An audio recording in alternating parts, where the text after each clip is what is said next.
guys, so I have everything I need right here to make my almond flour wraps.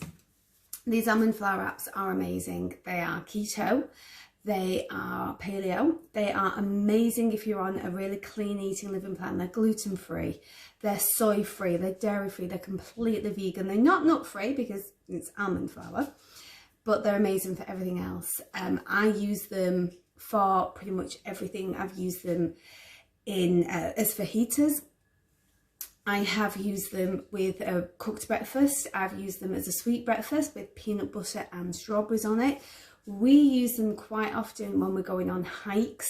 We put them in our pack up with, you know, with some tofu strips, some meat alternative strips, avocado, spinach, tomato, and make them up as a wrap while we're out. Because of the high protein levels, they're it's very satiating, and because of the high fibre, it's very, very filling. So they're absolutely amazing on the go. So I've got all the ingredients here. I'm just going to go through one or two things with you first, just to make it very clear. The flour that we are using is almond flour. Now, I've just actually used all my almond flour. It's in my bowl. I will show it you in a minute. This is the most important bit. Extra fine. You must make sure and have a look at a picture of the product, because this here is not almond flour. It's ground almonds. I can't even get the lid off to show you. It's a lot thicker, okay? If you've ever seen ground almonds, it is very fine, but it's too thick for this recipe. Now, I bought quite a few packets of almond flour, and it turned out it was just ground almonds, and it just doesn't work. So either stick with this product. This is the only one I found that is really amazing from the Real Food Source. No, it's not an ad, it's just that they are brilliant. Or find your own, but I've only been able to find it online. Just be careful. The difference is that the flour, almond flour, literally has the texture of flour. It's really, really, really fine and powdery. Ground almonds are not fine and powdery. Just be careful with that, okay? Just be careful with that. I've got those in my bowl already. I will show you. Secondly, the other ingredients in these that I had never heard of before is psyllium husk. Psyllium husk. Psyllium husk is ground down from the husk of a plant. It's a fago plant, and it's pretty amazing stuff. It's crazy high in fibre. So we do only need a small amount, but because of that, it is really, really filling. What it also does is when you mix it with water, a bit like chia seeds, it forms almost like a gel. So what they will do with this recipe is they'll soak up the water along with the almond flour, and they also provide that bend in the wrap, because otherwise, I don't know if you've noticed it, when you try to make gluten-free anything, it's the gluten that provides the bend and the stretch, so your wraps break and your pancakes break and your cupcakes crumble. The psyllium husk in this means that once we've made our wrap, you can roll it over just like a tortilla and it doesn't break, which is amazing and just what you need. So other than that, everything else is very straightforward. I have a tortilla press, which I will show you in action in a little bit. And we made these several times when I first found the recipe, when I first put the recipe together. We made it several times where I would lay it out on flour and roll it, like you do everything. But having the tortilla press, it just makes everything so much easier, so I am going to be using that. If you are going to roll them with a rolling pin, absolutely amazing. They're absolutely perfect. When you put your flour on the surface, I personally wouldn't be using your almond flour, because it's not as cheap as normal flour, as wheat flour, and it's just, for me, I'm not just going to be throwing it around to roll up my breads on and my wraps on. So maybe if it is for gluten-free reasons that you're making the wraps, have a chickpea flour maybe, or even your wheat gluten-free flour, because I don't know if, like me, you just ended up with loads of it and couldn't actually do anything with it apart from roll things in it. And oh, it makes good dumplings, actually, because it doesn't need to really rise or be fluffy. It makes quite good dumplings. Anyway, that side. So I have got everything I need here. I've got my almond flour, very, very super fine, almond flour, 1 cup. All of the ingredients are below. I've already got here my psyllium husk. I won't need this much psyllium husk. I'll need 1-2 tablespoons at the most. But the reason I put so much in here is because as I'm going along, if I am constantly getting this bag to take things out of, it's really loud and annoying just for you to listen to.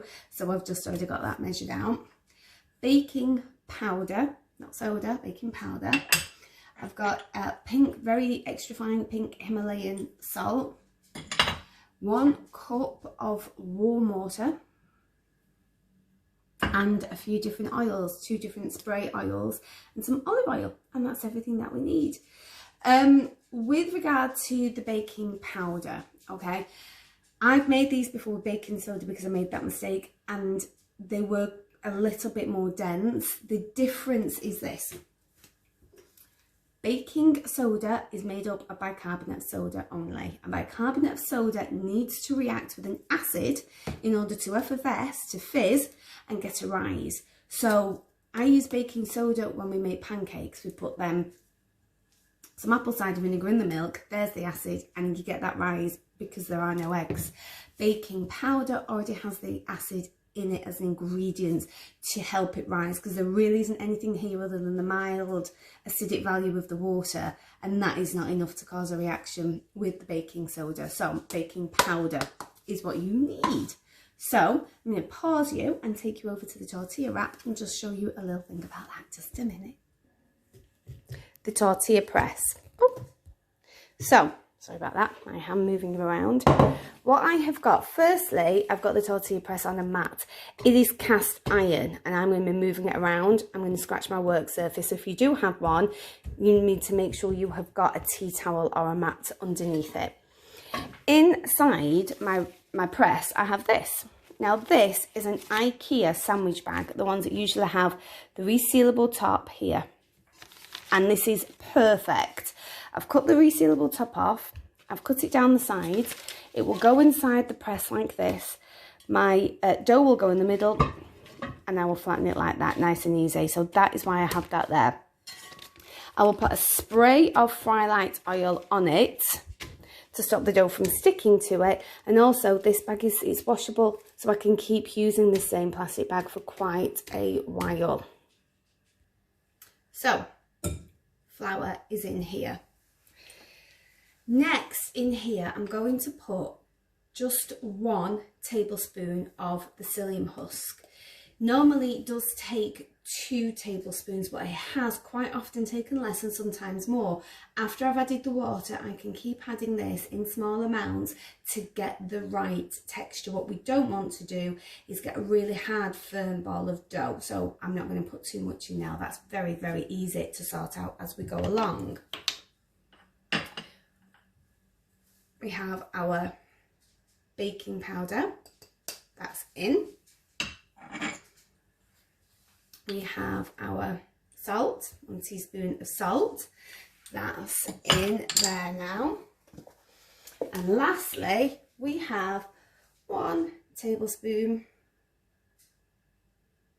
of olive oil in there.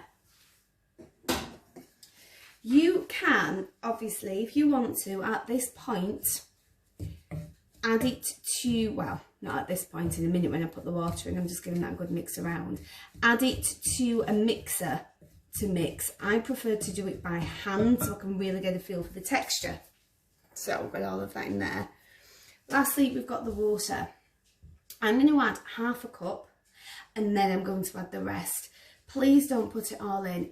You can make, like you can with everything that you bake, the same thing 100 times and it will be a little bit looser or a little bit harder every time.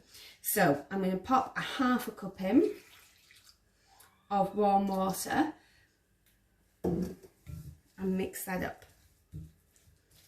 Okay, so it's definitely going to take the rest of the cup in there, which is awesome. Crumbly, crumbly. I have got extra water on hand. Now at this point you're going to say, Polly, that's not dough, that's ridiculous, that's so soft and so sloppy. That's why we have got the psyllium powder at hand. Now also, don't be fooled. This is why I do it by hand, because you've got to get your hands on it and see actually how soft it really is. So let's pop a little bit more psyllium husk in. Just half a teaspoon at a time, because this stuff soaks up liquids like you wouldn't believe. It also leaves things with, I know we've got the nutty taste from the almonds, but quite well, a really savoury nutty taste to the wraps. Still a little bit too soft. Let's get that another half a tablespoon in there.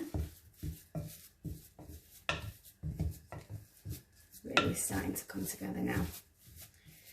I test this to be ready in the same way I test Play-Doh when I make it at school. If it's in my hand and it leaves a sticky residue, it's not quite ready, and there's still water squeezing out of there. So in we go, a little bit more psyllium husk. I'm going to get my hand in it now and give that a good mix together. So now we've used our 2 tablespoons of psyllium husk, and you can see that is still quite wet. So in with another half. Now we're at 2.5.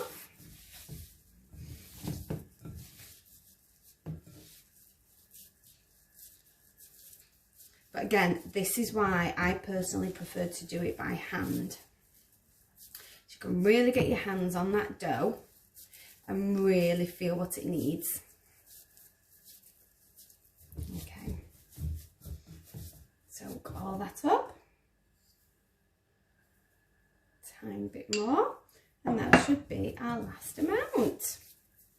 Yes, I can feel that that has all come together really nicely. Now, what I'm going to do with this, now it's in a lovely ball, is I'm going to just put some cling film over the top of this bowl and just let it rest.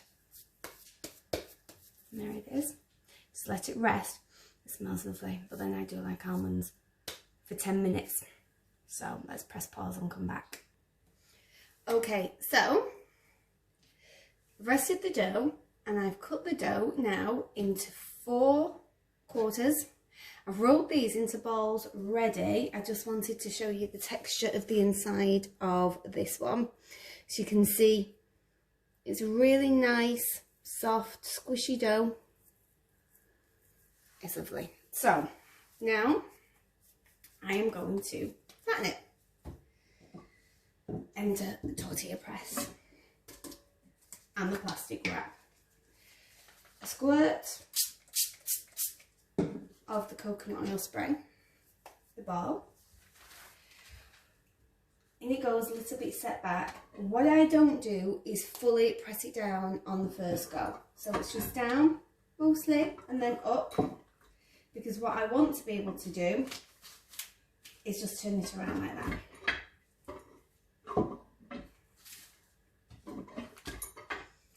Make it nice and big. Let's get this ring here warming up. And there it is ready. Now at this point, I can pull this off here, turn it round onto my hand, and remove the plastic off the top as well. And pop it there on that plate until my pan has warmed up. Okay, here we are in the pan. Got some nice movement on it, looking really lovely.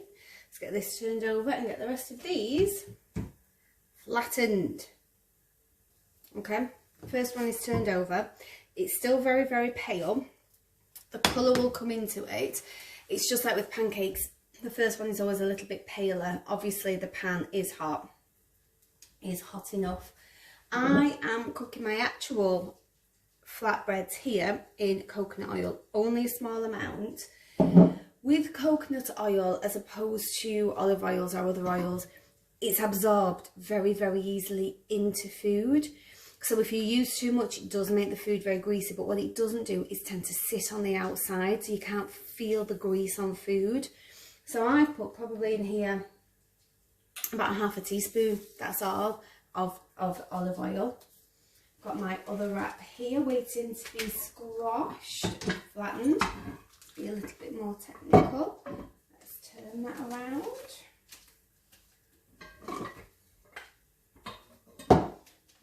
That is ready to go on the pan.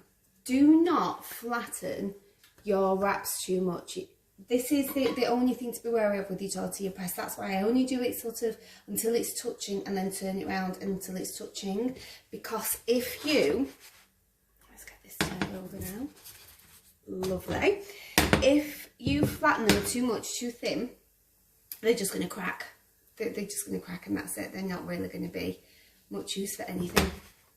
And there's one wrap, very, very nearly finished and ready to go on my plate. Now tonight, I'm also making a chicken curry, not an actual chicken. We have this isn't chicken. And we'll use these as rotis to go with that dish. And with those chicken pieces, and with the sauce that we've got, and with just some tomatoes and onion, this whole dish would be clean eating compliant, keto, paleo, vegan, very, very healthy and very, very, very yummy. So let's get the rest of these wraps done. I'm pretty sure you don't want to sit there for 10 minutes and just watch me cook them. So I'll show you them when I'm finished. The last flatbread is in the pan. A plastic wrap now I've just washed with soap and water, and that is reusable and ready to go back in the cupboard. Excellent. Last wrap is in the pan, ready. So I'll be getting this turned over in a minute and then get ready to have a lovely dinner. And here they are. 4 almond flour wraps. Lovely, bendy, ready for fillings. I'm going in my tummy. Rustic looking, yes, absolutely. But so yummy, so good for you, so easy. Once they've cooled down, I'll put them straight in a Ziploc sandwich bag and in the drawer. There's something that I really love to make at the weekend, especially as well, because straight from the gym, they make an amazing post-workout snack. Avocado on there, some sausage, some cheese, just so good for you. Massively high levels of fibre and protein. Amazing for clean living and amazing as a wrap, a substitute. So I hope you have fun making them, and if you've got any questions, just let me know. Bye.